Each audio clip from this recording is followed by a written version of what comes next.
So at VA right now, ALS patients are seen in a general neurology clinic, and we are trying to organize a multidisciplinary ALS clinic that would also include speech pathologists, physical therapists, pulmonary specialists, and we are also right now in the process of trying to organize basic research on different aspects of ALS. And one of the researchers that have joined the University of Pittsburgh relatively recently is also appointed at VA, Dr. Robert Ferrante.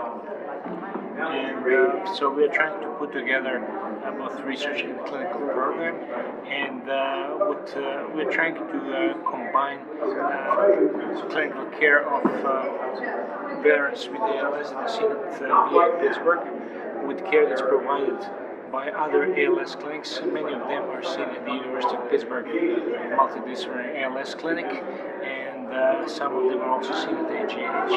Actually, we work together with all of them. So the one important branch of segment of research that's actually being pursued both at the university and VA is research on biomarkers of ALS, and biomarkers that would help us to diagnose ALS early and to follow clinical progression and to actually estimate which types of treatments are working and which treatments are not working. We are also studying different aspects of cognitive difficulties in patients with ALS, which can affect up to 40%, 40 maybe 50% of patients. With most patients, actually, this clinical impact is not significant. But sometimes it can increase their disability. The technology is developing, and we know much more about ALS than we used to. There are many holes that are still left, but we are getting there. And the problem is that you have thousands of different compounds that have different effects in nerve cells when they do basic research. And the problem is to translate that into human research.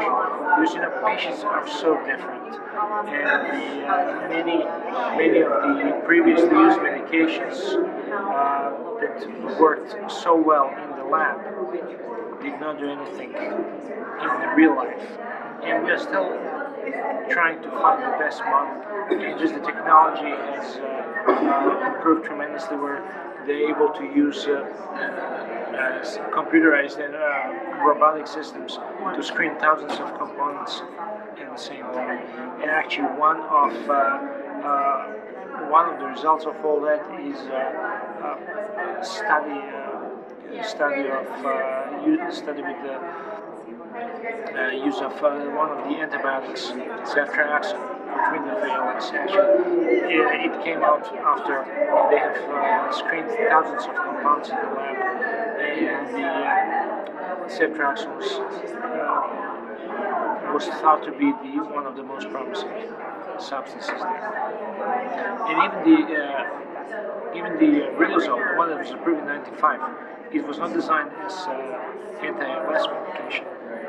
The original purpose of the medication was it was supposed to be anti-seizure medication, and it ended up as ineffective for seizures, but it worked for ALS. It provides modest benefit for these patients.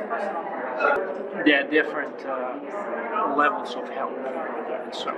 And one important thing is, to prove that something works, you need to do a lot of math and statistics.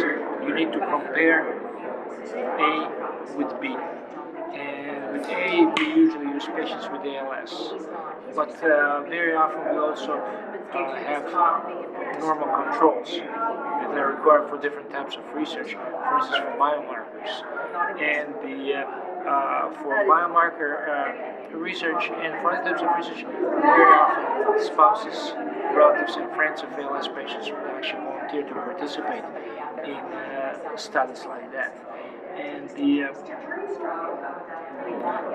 of course, there's also a question of funding. And so, but even with funding, if you don't have control subjects, you're not going to get the results of the research that you want to do. And one thing that has been that is still a problem is early diagnosis. And the question is, do we really start the treatment on time, or do we start treatment when things have rolled down the hill significantly?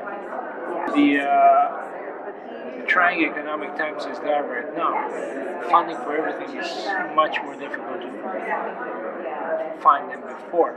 But it's one of those facts of life that just get. So right now, I think we have a lot of research that's being prepared, a lot of research going on. We don't have any active clinical treatment trials that are actively enrolling patients, and that may change in the near future, but we'll see. There's I didn't mention that there's a distant possibility that VA may pursue another treatment study for ALS. We'll see what happens.